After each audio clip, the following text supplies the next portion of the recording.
السلام عليكم ورحمة الله وبركاته. النهاردة مع برنامج محترم جدا ومقدم من جامعة محترمة جدا وهي الجامعة الأمريكية. الجامعة الأمريكية أطلقت من حوالي أسبوع برنامج اسمه رود اوف كوليدج AUC. البرنامج ده شروطه من 13 ل 18 سنة، بيعلمك اللغة الإنجليزية، بيعلمك مهارات اللغة الإنجليزية، الريدنج، الرايتنج، الليسننج والسبيكنج وكل حاجة عن اللغة الإنجليزية، عشان لما تيجي تخش الجامعة اسمه الرود اوف كوليدج، معناها الطريق الى الجامعه، عشان بيأسسك صح في اللغه الانجليزيه، عشان لما تيجي تخش الجامعه مش يكون عائق قدامك اللغه الانجليزيه، عشان لو انت عايز مثلا تخش جامعه امريكيه فاللغه الانجليزيه مش تكون عائق بالنسبه لك. فاطلقوا برنامج اسمه رود اوف كوليدج اي يو سي على موقع اسمه اوبن ليرن اي يو سي، بتقدم من خلاله. لو انت عايز تسجل في البرنامج ده تابع الفيديو للاخر عشان تتعرف ازاي هنسجل في البرنامج ده. فيلا بينا على جهاز الكمبيوتر عشان نتعرف تفاصيل البرنامج ده وازاي ندخل على الموقع بتاعه. يلا بينا نبدأ حلقتنا.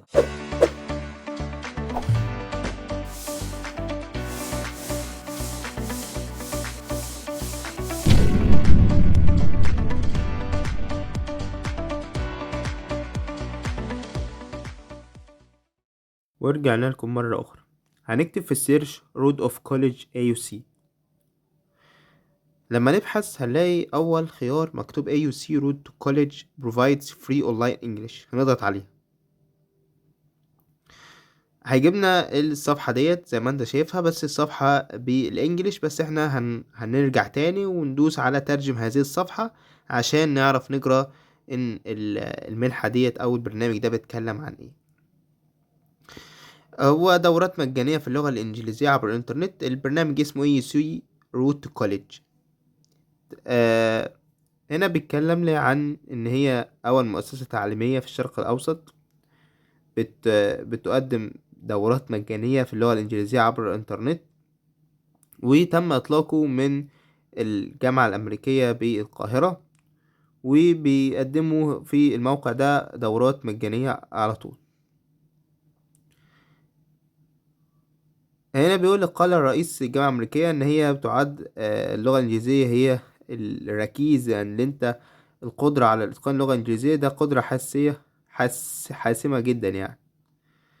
وهنا بقى قال لك الجامعة بتتيح لك حاجات كتيرة، إن هي اسم المنحة اسمها روت تو كوليدج.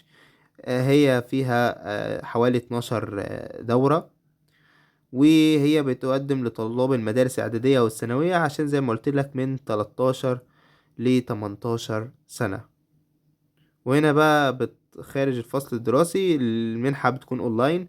برنامج بيكون اونلاين، بتاخده من اي وقت، من اي مكان، في اي وقت او في اي مكان زي ما انت شايف.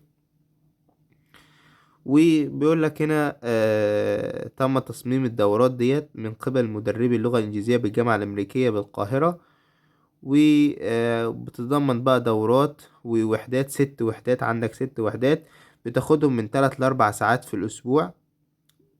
هم عبارة عن 6 وحدات بتاخد 3 ل4 ساعات في الأسبوع. التحرك بقى بتاخد بقى زي كويز كده عشان يعرفك ازاي يحددوا مستواك. وعندك هنا أكاديمية اسمها أكاديمية الفنون الليبرية باين أعتقد. وبيقول لك في المنحة قدم حوالي 48 ألف طالب، وكان اللي بيدرس كان حوالي 12 ألف معلم. لما تيجي تدوس لما نيجي نرجع تاني عشان نرجع للصفحة. طبعا الصفحة ديت هنرجع تاني للصفحة عشان نجيبها باللغة الإنجليزية زي ما انتوا، عشان الرابط هتلاقوه في الوصف، فهتخشوا عليها هتلاقوها بنفس الطريقة اللي دي. طبعا هتنزلوا تحت هتختاروا للغة العربية، اضغط هنا، هتضغط على اللغة العربية عشان يحول لك الصفحة للغة العربية. هنا بقول لك ان هي بتعلمك مهارات اللغة الإنجليزية. بيقول لك تم تصميم البرنامج عشان طلاب مدارس ثانوية من 13 ل 18 سنة زي ما انت شايف، وجميع المدرسين الراغبين في التعلم. وهنا الفيديو ده بيعرفك ازاي البرنامج ده بيتكلم عن ايه، هيأهلك ازاي، هتتقدم عليه من خلاله ازاي. استضافوه برنامج التقرير ده كان موجود على برنامج اليوم السابع او يحدث في مصر قصدي.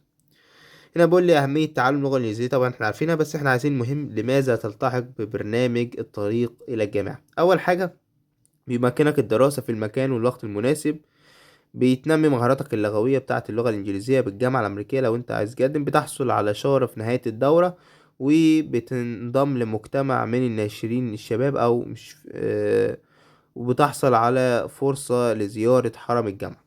كيفية الالتحاق بالبرنامج ده اللي هنتعلمه في الفيديو ده، ان انت اول حاجة هتسجل البيانات بتاعتك، ان انت هتعمل حساب مجاني خاص بك عشان تتمكن ان انت من الدخول للموقع. وبعد تاني حاجة هتحدد مستواك في اللغة، يعني انت هتاخد كويز او امتحان كده عشان يعرفك هيحددوا مستواك. هنا بتجيله لي اختبار قصير، وهنا كاتبين في الكلام ده بس انت هتاخد 120 سؤال، مش اختبار قصير. وبعد كده بتختار المسار. هنبدأ أول حاجة، ابدأ الطريق إلى الجامعة الآن، هتدوس عليها هيحولك مباشرة على الصفحة دي. لو انت مسجل فهتعمل ساين ان، تكتب اليوزر نيم والباسورد. ولكن ده لو انت مسجل في المنحة في البرنامج قبل كده، ولكن اعتقد مفيش حد مسجل من منكو. فانت هتنزل تحت عندك كرييت نيو اكونت، تحت لوجن ان بتلاقي كرييت نيو اكونت. دي لو ضغطت عليها فبيجيب لك الصفحة دي، بتكتب بقى اليوزر نيم والباسورد والايميل ادرس والفيرست نيم والسكند نيم زي ما انت شايف كده. بتملأ البيانات ديت، وبعد كده بتروح دايس على كرييت ماي نيو اكونت، بتملى البيانات دي. بعد كده بتروح دايس كرييت ماي نيو اكونت، بعد كده انت عملت الاكونت بتاعك. مبروك عليك. بس احنا عشان انا مسجل فانا هرجع ورا عشان انا مسجل قبل كده. انت ممكن تسجل بقى من فيسبوك، جوجل، لينكد ان لو انت عندك حسابات عندي. فانا هسجل عن طريق جوجل.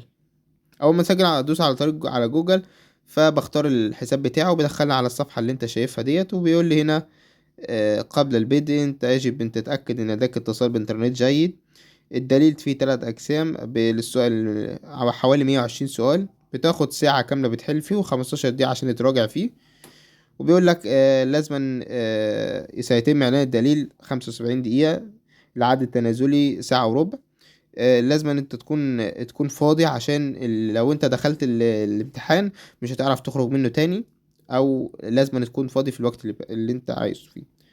وبعد كده تضغط على بيجان عشان تبدأ الاختبار. طبعا عشان انا مسجل فبالتالي دخلت الاختبار وحليته، فبالتالي انا هنا جاب لي المستوى بتاعي اللي انا فيه. وبس كده، اتمنى اكون انتوا استفدتوا. بتخشوا بعد كده ان انتوا تحلوا الاختبار حوالي 120 سؤال. الامتحان متقسم لثلاث مستويات: مستوى الجرامر والليسننج والرايتنج ومهارات تاني مش فاكر بالظبط. بتاخد حوالي 40 سؤال على الجسم ده، على الليسننج 40 سؤال او 50 سؤال على الجرامر. وبتحل، وبعد ما تخلص بتروح دايس فينيش اكزام، وبعد كده بتبعت لهم الامتحان، وهم بقى بيقيموك يشوفوا انت الليفل كام. فبيبعتوك الليفل اللي انت عايزه. يعني انت ممكن تاخد ليفل 102، ليفل 103، ليفل 201، حسب الليفل، حسب هل المستوى بتاعك متقدم ولا لا. هم بقى بيبداوا يعلموك ويعرفوك انت في الليفل انهي، وبيدوك بقى بتخش تلاقي فيديوهات وتتعلم بقى. بس كده، اتمنى تكونوا استفدتوا في الفيديو ده ولو بمعلومة واحدة. والسلام عليكم ورحمة الله وبركاته.